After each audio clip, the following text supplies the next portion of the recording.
Bom dia, amada igreja. Nós queremos convidá-los a abrir a palavra do Senhor no Salmo 126, versos 1 a 6. Salmos 126, verso 1 a 6, que diz assim a palavra do nosso Deus. Quando o Senhor restaurou a sorte de Sião, ficávamos como quem sonha.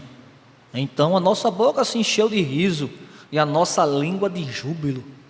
Então, entre as nações se dizia: grande coisas fez o Senhor, grande coisas o Senhor tem feito por eles. Com efeito, grande coisas fez o Senhor por nós. Por isso estamos alegres. Restaura, Senhor, a nossa sorte como as torrentes do Negueb.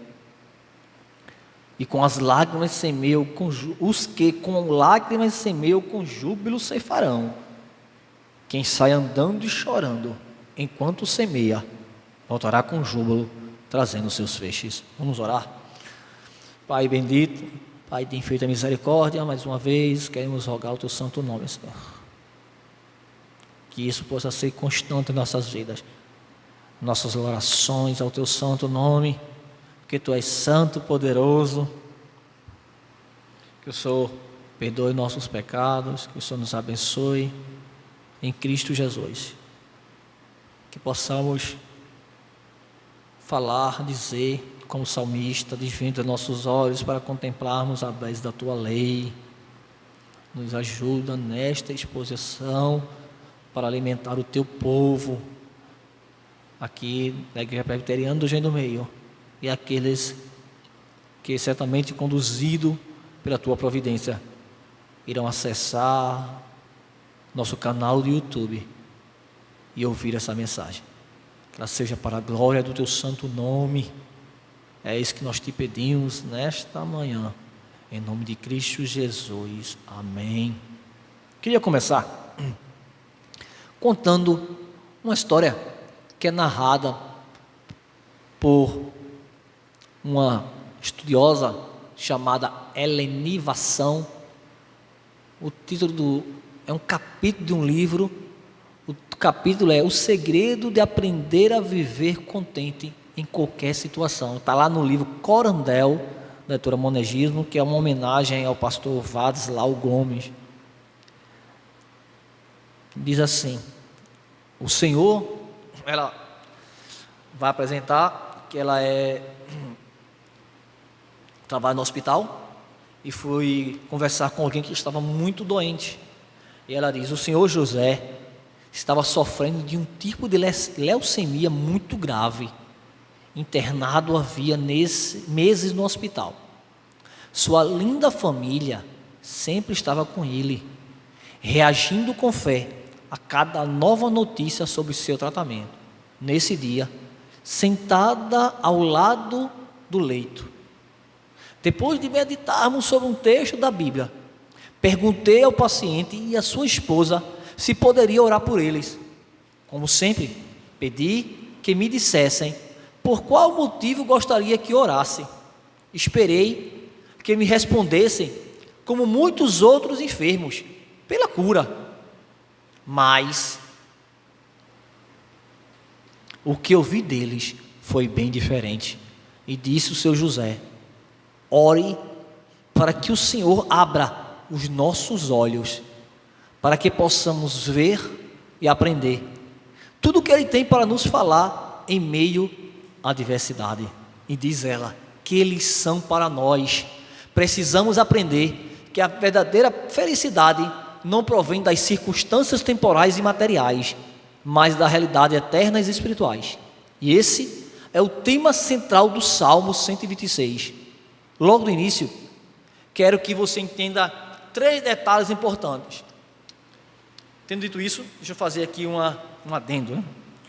Essa exposição, boa parte dela vai estar baseada num livro que foi editado pela editora Os Puritanos, do pastor Steve Woolley.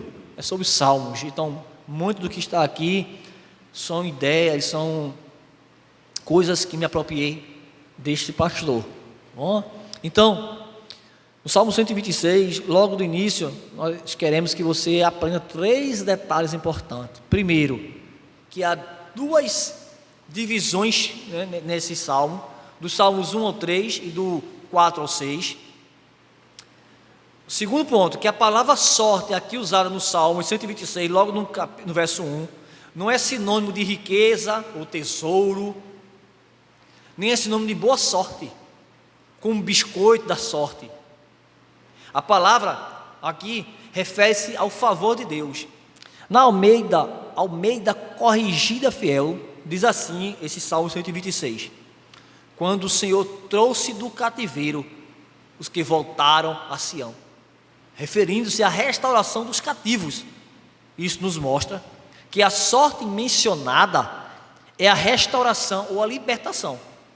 Terceiro, o salmista olha para trás na primeira seção, dos versos 1 ao verso 3, e dos versos 4 ao verso 6, o salmista olha para frente. Nós vamos ver isso.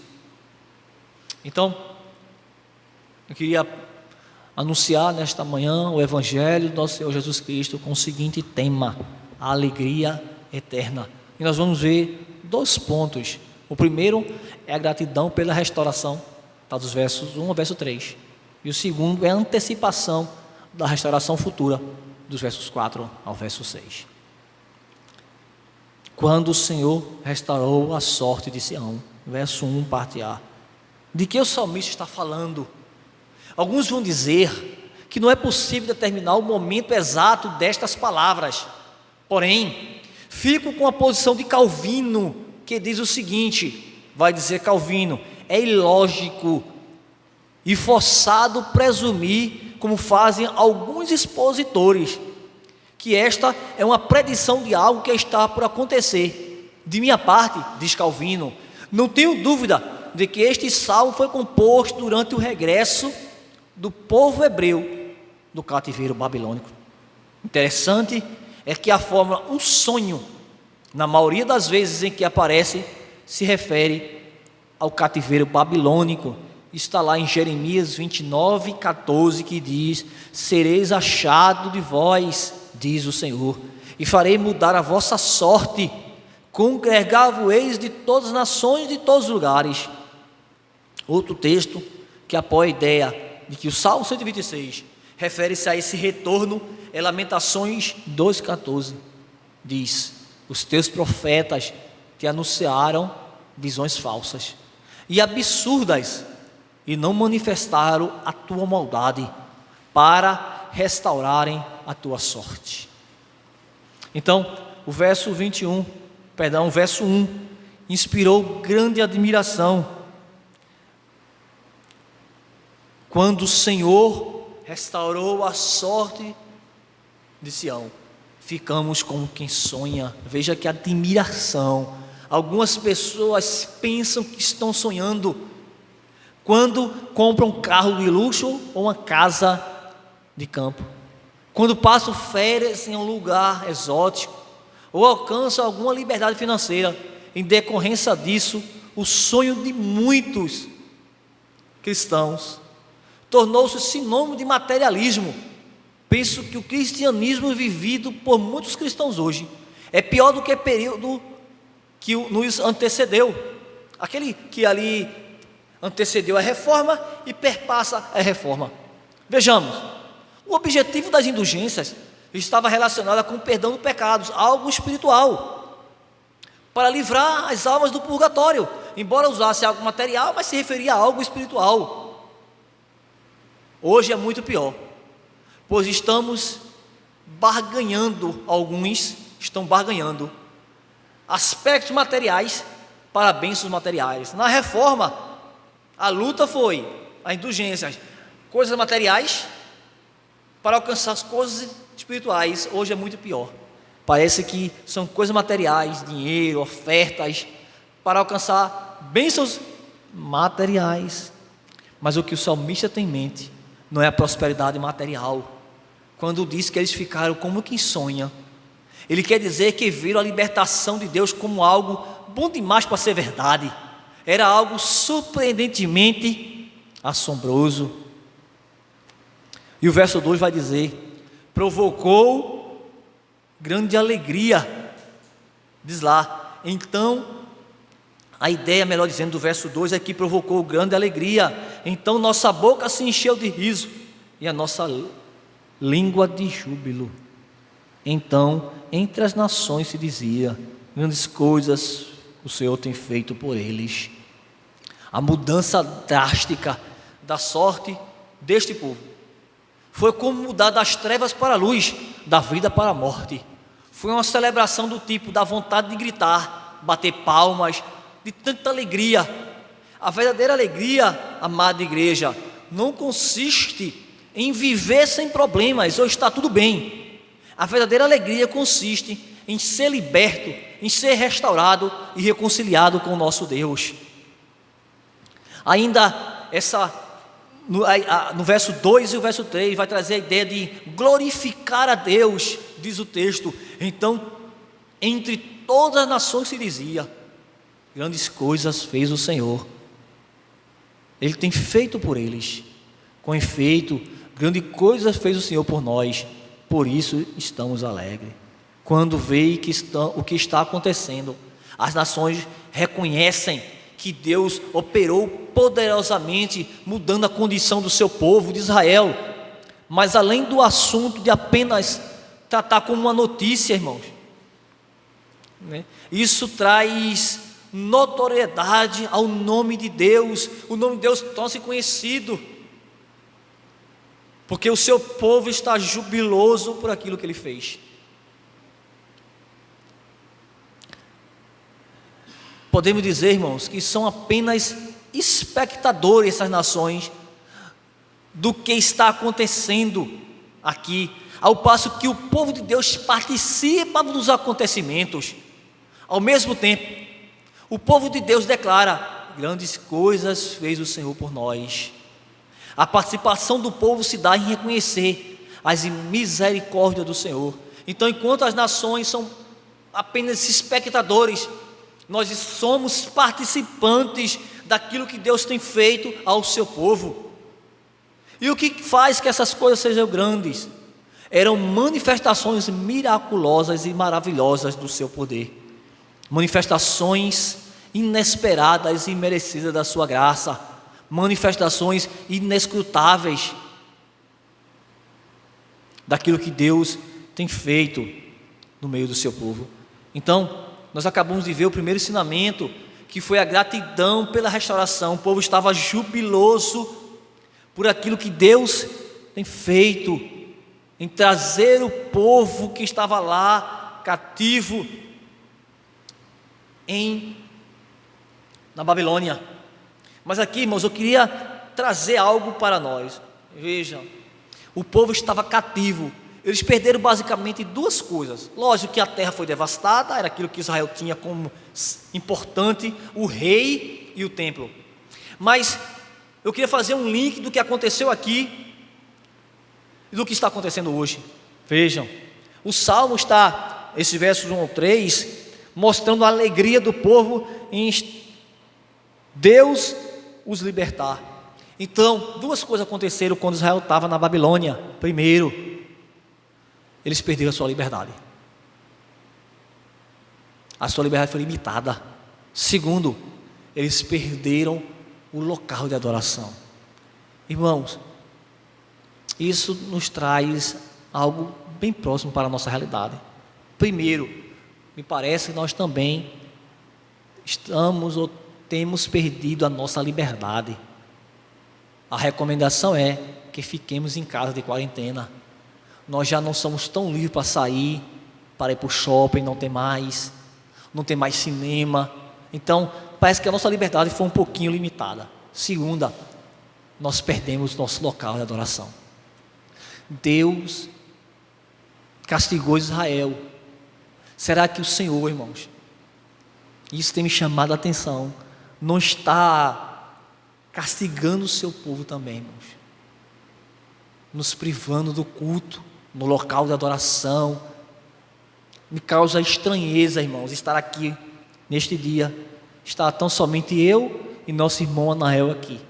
É uma tristeza, meu coração está sangrando em não ver aqui os irmãos, e depois do culto, naquele momento solene, junto adorando ao Senhor, depois do culto nós conversarmos, colocarmos as conversas em dias, orarmos uns pelos outros, ouvir as aflições, ouvir as bênçãos que Deus tem dado. Irmãos, Deus tem nos privado disso, mas que possamos, irmãos, orar, que possamos nos arrepender, ou nos arrependermos das nossas negligências, para que Deus afaste este cativeiro, esta praga, e que possamos em breve tempo dizer: a nossa boca se encheu de riso e a nossa língua de júbilo, porque o Senhor nos livrou do cativeiro, e agora podemos, ou poderemos em breve tempo adorar o Senhor. Mas também dos versos 4 ao verso 6, há uma antecipação da restauração futura. Restaura, Senhor, a nossa sorte. Deus restaurou a sorte deles, irmãos. Está lá no verso 1 ao verso 3. Mas parece que aqui o salmista pede para que Deus restaure sua sorte. Como é que pode? Se do verso 1 ao verso 3, Deus já restaurou, e agora ele está pedindo para que Deus restaure. Eu acredito que este salmo está descrevendo, esta parte aqui, os eventos que ocorreram depois que o remanescente voltou da Babilônia. Então o salmista está expressando seu desejo aqui, dos versos 4 a 6, de que seus patriotas ou compatriotas que ficaram para trás voltassem para Jerusalém. Então dos versos 1 ao 3 é algo que está acontecendo agora, no momento. Dos versos 4 a 6, ele está antecipando: Senhor, restaura a nossa sorte. Ele está se lembrando daqueles que lá ficaram na Babilônia. Ele está expressando o seu desejo. O povo está orando para Deus para livrar mais uma vez.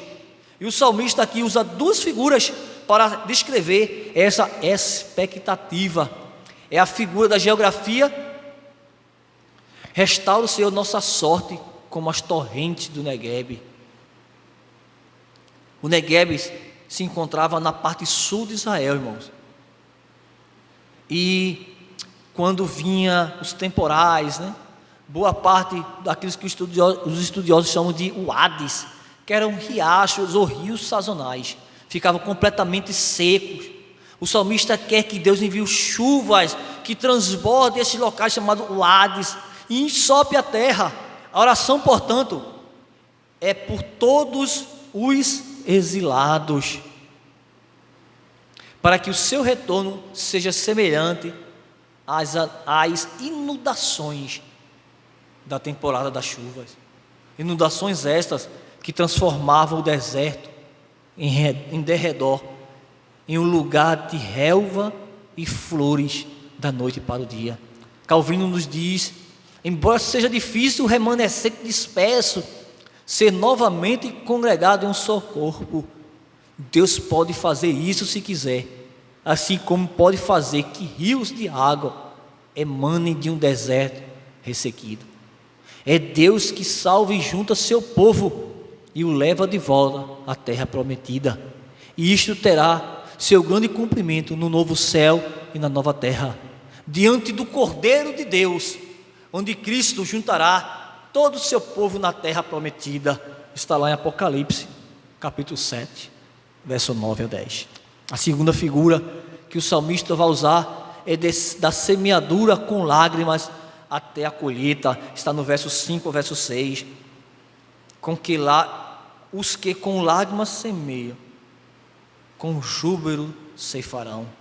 Irmãos, Deus pode transformar de uma situação ruim, Deus pode transformar em coisas boas. Veja comigo, por favor, Salmos 30, verso 11. Salmos 30, verso 11, diz assim: Salmos 30, verso 11: converteste o meu pranto em folguedo, tiraste o meu pano de saco e me cingiste de alegria. Então, mesmo nessa situação que estamos passando hoje, de colocarmos saco de cinza, ou seja, de arrependimento, de choro, por Deus estar nos privando de estar com os irmãos, visitando, orando junto aqui na igreja. Deus pode transformar este momento de tristeza em grandes momentos de alegrias, quando no bom tempo do nosso Deus estarmos reunidos e nós valorizarmos mais esse momento de estarmos em adoração ao nosso Senhor, ao nosso Deus, irmãos. Então, lembra lá do que aconteceu com José, situações e mais situações difíceis, mas no finalzinho ele diz que Deus tinha um propósito maior, era livrar, salvar o povo dele da fome que estava por vir, daquelas aflições que estava por acontecer. Lá no Salmo, em Gênesis capítulo 45, verso 5, diz assim: agora pois não vos entristeçais, nem vos irriteis contra vós mesmos, por me haveres desvendido para aqui, porque para a conservação da vida Deus me enviou adiante de vós. Deus me enviou adiante de vós